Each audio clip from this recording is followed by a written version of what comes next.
I and weren't their ladies beautiful? My goodness, those were they had better uniforms than Army uniforms.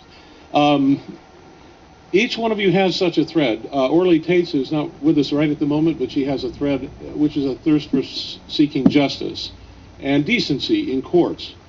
And I want to say that, justice and decency in courts. Now, I think all of us must practice adopting what I call the I did it position.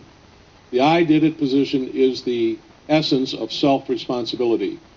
Victims do not create. Victims do not build, and victims, what they do well is succumb.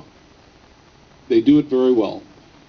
And I've heard a lot of expressions which appear to be from the from the point or posture of a victim. They did it to me, the government did it, etc. We did this somehow. We're going to have to figure out how we did it. But more importantly, we're going to have to figure out what we want and create it and build it. And I believe this body has the strength to pull those threads, whatever thread you're holding, into this Congress and tie those knots together. And so I want you to enjoy yourself on this fight. What I've found is it feels good to fight back, and I'm sure every one of you agree with that. I mean, I'm having more and more fun every day here. And it has a little bit of a scary moment from now and then, but you don't have to be afraid of anything, because those soldiers that we have in our Army, those soldiers in our Marine Corps, they know well their duty to defend the American people, and we are the American people right here. Thank you.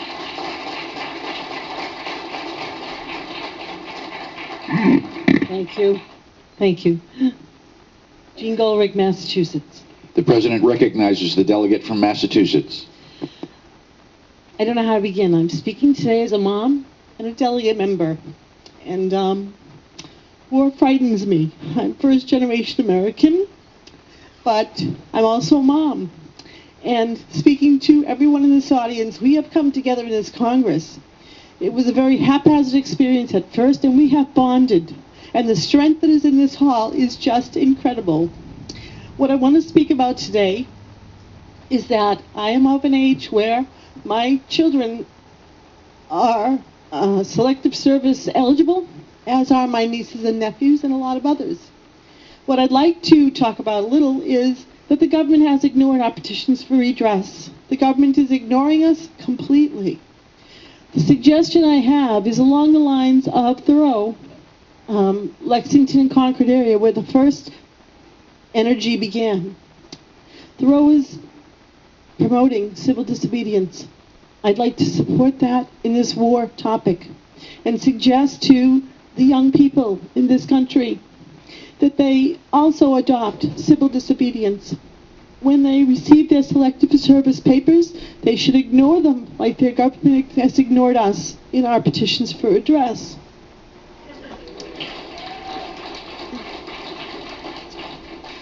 While we do that, we have to do a two-pronged attack. It's great for the youth, the eligible youth, to say, no. As we said in the 70s, hell no, we won't go. We were conscientious objectors. It is the time in history, in my opinion, for the next generation to say, no, I'm just going to ignore you because I have rights, honey. And if they do that, they should be using their energy that would have been sent to another land where we should not be by the isolationist roots that we were taught, and they should use it on our soil. They should take gun courses here and get prepared. They should find out what their rights are with gun laws in their particular locations.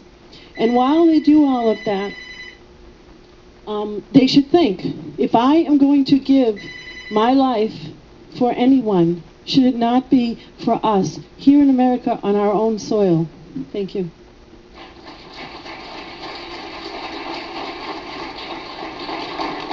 Stan Jones, delegate from Montana. The President recognizes the delegate from Montana. Ladies and gentlemen, going to war is an extremely important consideration. I've been there. I'm a military retired officer with a total of 28 years, both active and reserve.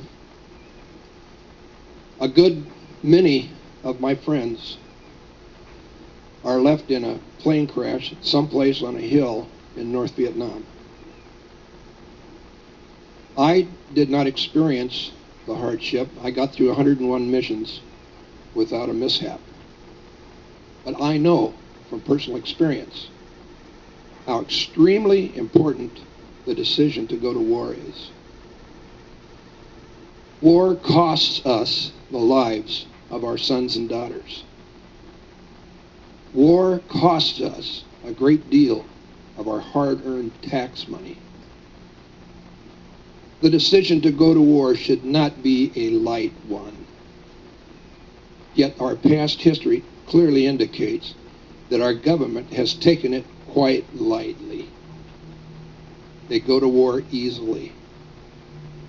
We can't let that continue. We have to stop that.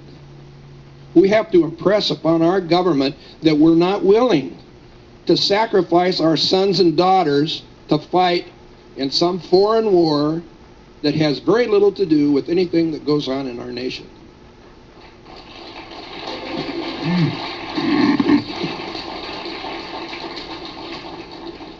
Now, the God-fearing men that wrote the Constitution, that met in Philadelphia and did much like we're doing, arguing and fighting it out with each other, hashing it out, they had 4.5 months. Bob, you should have given us a little more time. They had 4.5 months, and they generated what I consider a near-perfect document. It's not perfect, but it's near-perfect.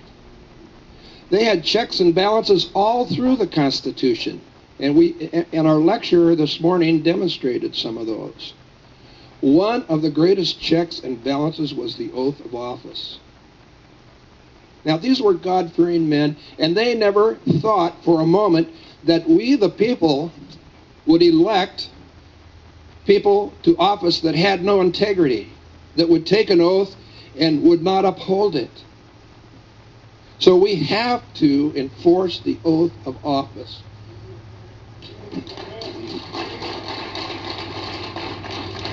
In terms of war power, I hope the committee that develops the resolution on the war powers will also consider the senior military officers that take the oath. Wars can be halted if the senior military officers would refuse to go to war because it's an unconstitutional war. I hope you'll consider that.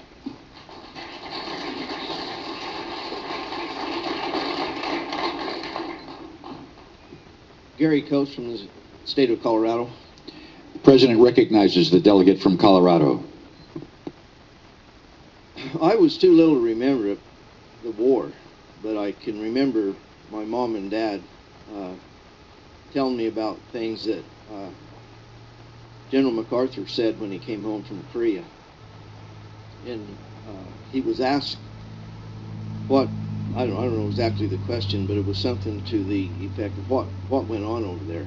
You know, what happened. And one of the quotes that he made was, I would receive orders, and before I could carry them out, the enemy knew when, where, and how I was going to do it. And another quote he made was, he was in one position, and he was told to pull back, and he said, my soldiers was asking me, why are we pulling back, we're winning, and he said I couldn't answer them. I read a book several years ago by General Lewis Wall. He was a colonel at the time of the Korean War. And I remember one spot in the book that really hit the nail on the head was he had received, his radio man had received a radio message intended for the communist Chinese that was getting ready to attack his position. And by that time, he knew what was going on in this United Nations war, police action. So he kept his mouth shut, and he said he had a flare plane in the air at midnight, and he said he caught those Chinese in no man's land, and they just slaughtered them. And the next morning, instead of being heralded as a hero, a reprimand sizzled down and told him that he should have given that radio message to the United Nations, who was the head of the, however that deal worked with the United Nations controlling the war. And they said, and besides that, he fired too many artillery shells. He was being attacked by superior forces, and he was supposed to fire so many artillery shells and then call in and see if he could fire some more. Folks, we need to get that unconstitutional